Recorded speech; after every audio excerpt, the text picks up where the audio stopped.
Viewers, আসসালামু আলাইকুম। আমি তাপস ইমরান। আমি এই মুহূর্তে রাকিব ভাইয়ের সেই আঙ্গুর বাগানে অবস্থান করছি। স্থানটা হচ্ছে চুয়াডাঙ্গা জেলা দামোদর উপজেলা জোয়ানপুর ইউনিয়ন মজারপোতা জামে মসজিদের সন্নিকটেই সেই বাগানটা অবস্থিত। দর্শক, আপনারা দেখতে পাচ্ছেন যে সেই ভাইরাল আঙ্গুর বাগান, রাকিব ভাইয়ের সেই বাইকুনুর জাত এত সুন্দর আর এত মানে ফলন হয়েছে, যা মানে না দেখলে আপনারা বুঝতে পারবেন না। তো আঙ্গুর বাগানে অন্যের চেয়ে একটু ব্যতিক্রম ভাবে যেন হয়েছে, সেগুলা তার গঠন এবং মোটা এবং তার কালারও যেন মনে হচ্ছে যে আঙ্গুরের যে কালার, এক কথায় বলতে আপনারা বোঝেন যে সেই কালারটা যেন চকচকে এবং দারুণ সুন্দর। দর্শক, আপনারা দেখতে পাচ্ছেন যে কি পরিমাণ থোকা, আর সেই সেই আসল যে বাইকুনুর জাত, সেই জাতটা যদি হয় তাহলে আপনারা 8 থেকে 10 ইঞ্চি লম্বা, এবং সেই জাতটা কিন্তু কত মোটা বা কত বড় হ্যাঁ হয়েছে আপনারা দেখতে পাচ্ছেন। তো এই অরিজিনাল হয়, এই জাতটা যদি অরিজিনাল হয় তাহলে কিন্তু এরকমই ফলন হবে। দর্শক ভিউয়ার্স, আপনারা দেখতে পাচ্ছেন যে এই যে সেই আলোচিত ভাইরাল রাকিব ভাইয়ের যে আঙ্গুর বাগান, সেই মহান ব্যক্তি এবং সেই নতুন উদ্যোক্তা, সেই আলোচিত মানুষ বলতে চলে, কৃষি উদ্যোক্তা।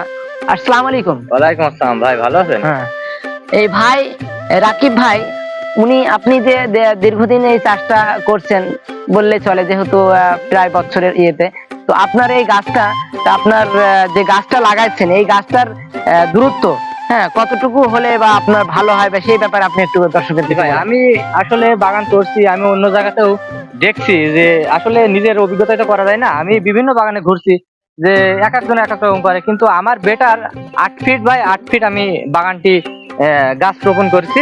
আসলে এক বছরে বান জুড়লে তো হবে না, পরের বছরে তো আমার যে পরিমাণ লতা হয়েছে আপনি দেখতে পাচ্ছেন, এই লতা তো পরের বছরে আমার জায়গা দিতে হবে বানে। অতিরিক্ত লতা হলেও কিন্তু ফলন হবে না। আসলে যে আমার 11 মাস বয়সে যে কি পরিমাণ ফলন হয়েছে আপনি তো দেখতে পাচ্ছেন। আমার বাগানে বিভিন্ন জায়গায় থেকে আসলে দর্শক আসছে, দেখছে।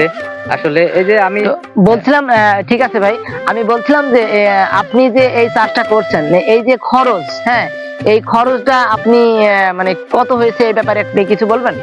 জি ভাই, আসলে তো বলবোই ভাই। আসলে আমি তরুণ উদ্যোক্তা, আমার দেখা দেখি যদি আরো আমার গ্রামে কি পাশের গ্রামে এলাকাতে বাগান করতে চাই, আসলে আমি সঠিক পরামর্শই দেব। আসলে একজন যদি বাগান করবে তার আয় ব্যয়ের হিসাব তো থাকারই দরকার। আসলে যে ভাই আমি পিলারটা করেছি, এই আহামরি এত খরচ না বাগানে, যে মানুষ যেমন মনে করে। এই বাগানে 50 থেকে 60 হাজার টাকার পিলার হলে 1 বিঘা ভুঁইতে 90টা পিলার তৈরি হয়ে যাবে। এই 90টা পিলার দিয়ে এই বাগানটি খাড়া করা যাবে। তার পরবর্তীতে যে চারা যেটুকু লাগে, যে পরিমাণে চারা আমি 370 টাকা পিস কিনেছিলাম চারা, ওই নেপার মোড় থেকে আমার এক ভাইয়ের কাছ থেকে। আসলে জাতটি অনেক ভালো জাত। এই চারা আর এই পিলারটা হলে আশা করা যায় অন্যান্য চাষে যেরকম সার লাগে 1 সপ্তাহ 15 দিন পর পর ছেঁচে এই সারটি হাতে প্রয়োগ করতে হবে। সব মিলিয়ে আপনি যেহেতু সে করছেন, ঠিক আছে, কিন্তু সব মিলিয়ে যে একটা খরচ, সে খরচটা মোটামুটি 1 বিঘা জমিতে কত টাকা অ্যামাউন্ট লাগতে পারে? অ্যামাউন্ট আশা করা যায় নতুন বেলায় হয়তো বা 1-1.5 লাখ টাকা হলে পরে আপনি বাগানটি করতে পারবেন, যে উদ্যোগ নেবে। 1-1.5 লাখ টাকা খরচ করলে সেটা আয় হওয়ার একটা, ওই মুহূর্তে 1 বছর, এই সময় তো 1 বছরের ভিতরেই হয় না, 1 বছর পেরিয়ে যায়। এটা 10 মাসে আমার গাছে কি পরিমাণ ফলন হয়েছে আপনারা দেখতে পাচ্ছেন। 10 মাস অথবা আর 30 থেকে 35 দিন লাগবে আমার এই ফলটা হারভেস্ট করতে। বাজারজাতের বিষয়ে আপনি কি পুরো 1 বছরের ভিতরে বাজারজাত করতে পারবেন? ইনশাল্লাহ। আসলে এই যে ফলটা 10 থেকে 15 দিনের ভিতরে ফলটা কালার আসা শুরু হবে। কালার আসার পরেই 15 থেকে 20 দিনের ভিতরেই ফলটি বেচার উপযোগী হয়ে যাবে।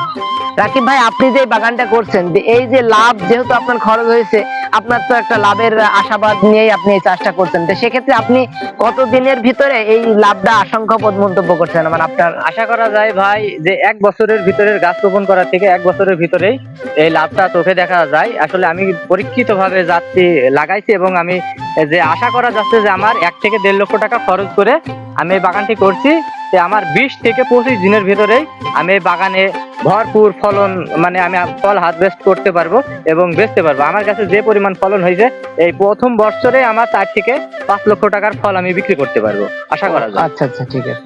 তাহলে আপনি অধিক লাভ, যেহেতু 1.5 লক্ষ বা করছেন, সেক্ষেত্রে অধিক লাভের আশাবাদী আপনি। জি জি, অবশ্যই। তো আপনার এখানে যে পরিচর্যা দেখতেছি, অনেক উপরে নেট বা জাল দেওয়া আছে, সেক্ষেত্রে এই জালের উপকারিতা বা জালের যে ক্ষতি বা লাভ, এই ব্যাপারে আপনি একটু কিছু বলবেন? জি জি ভাই, অবশ্যই বলবো।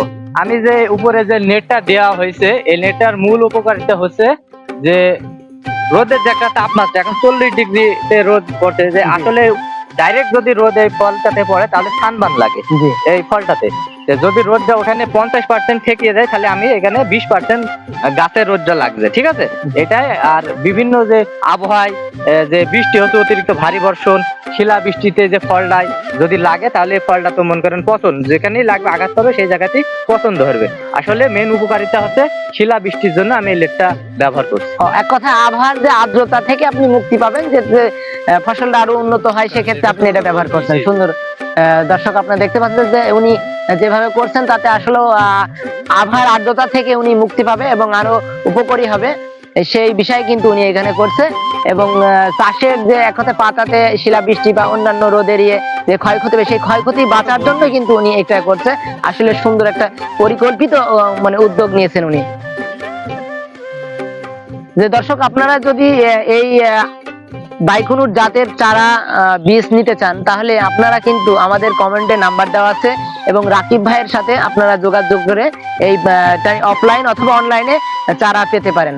তার যে মূল্যর কথা হয়তো বা বলে, সেটা আলোচনা সাপেক্ষে যেটা হয় সেটা হবে, এবং ইনবক্সে আপনারা লক করলে আমাদের সাথে যোগাযোগ করতে পারবেন।